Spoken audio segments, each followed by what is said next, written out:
Yeah, good morning. Salvi13, what's up? How's everyone doing? I want to talk about AI for a second. I'm hearing all the things. The singularity is canceled. AGI is dead. AGI is canceled. We're not going to be able to get anywhere anymore. We're in the smartphone era of AI where we just got all these features, but all the phones are going to look the same, and there's not going to be that much innovation.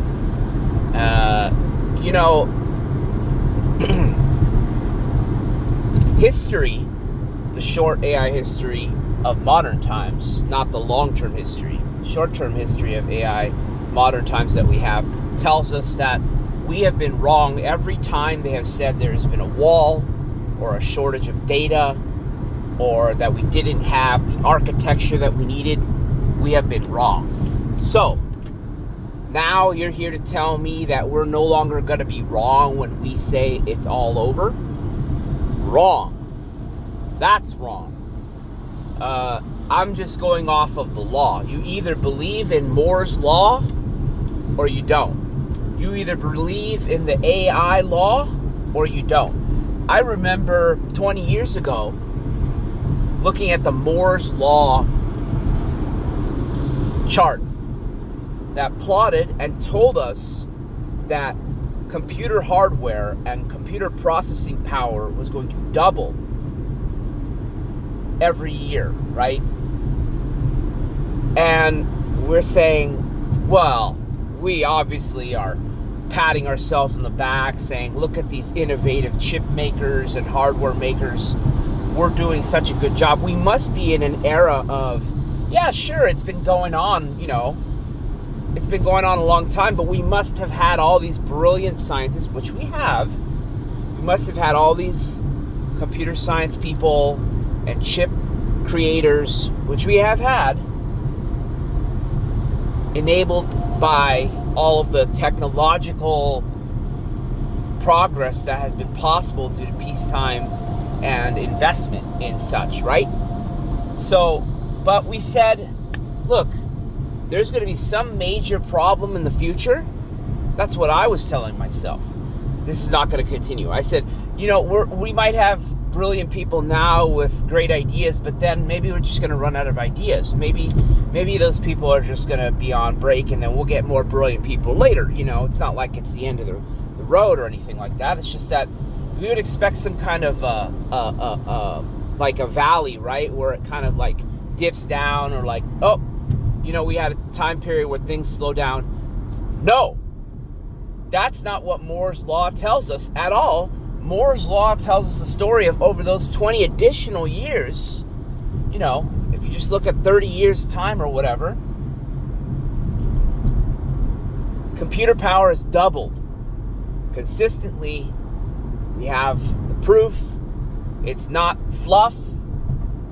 It's every time there has been kind of like, the thing is that this is not exactly a real gain, and we're switching to kind of like a multi-core CPU, and that's not proven, and all these kinds of ideas. And now we're kind of like in the whole memory game, and like light speed interconnect and light speed data transfer, right? Photonic computing and stuff like that. And there's going to be plenty of non-believers, and it would be easy for me to say it non-believing that wouldn't have been something. I think that we are seeing in manufacturing and prototypes that this is something, and that phase is already we're already breaking through that.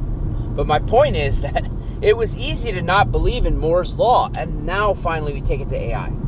It was easy for me to not believe in that whatever the AI law will be called in the future, and we'll say, yeah, it always was the case, but right now, what is it, right?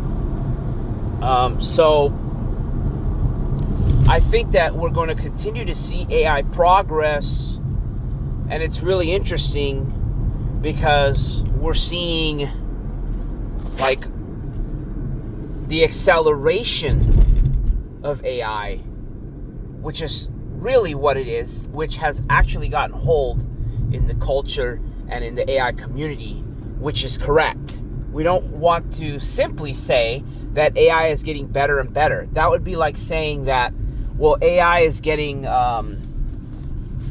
like incrementally a little bit better, and sure, this year's was better than last year's, and sure, these 3 months were better than the last 3 months.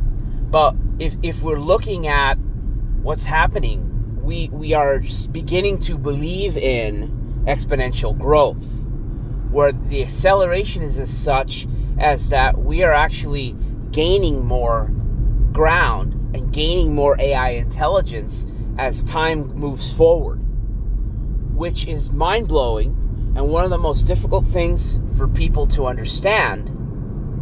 And I think that we are struggling with it again today. And that's really the entire mini speech that I was going to say. I think that ChatGPT 5 or GPT-5's arrival is an important milestone, along with the latest state-of-the-art models, these cutting-edge models such as Claude Opus 4.1. We have Grok 4, and Grok 5 is now announced. We have Gemini 2.5 Pro, and we believe that Gemini 3.0 Pro is forthcoming. And we have more AI than that, but those are the large ones that we point to right this second.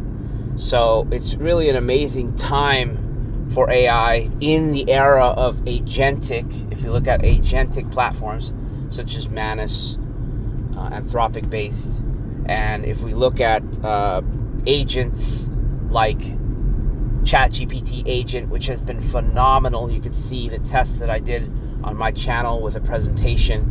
It is truly impressive, and the AI intelligence is there, and I think that next year is very, very promising. So stick with it by continuing to look at the development of AI. Thank you.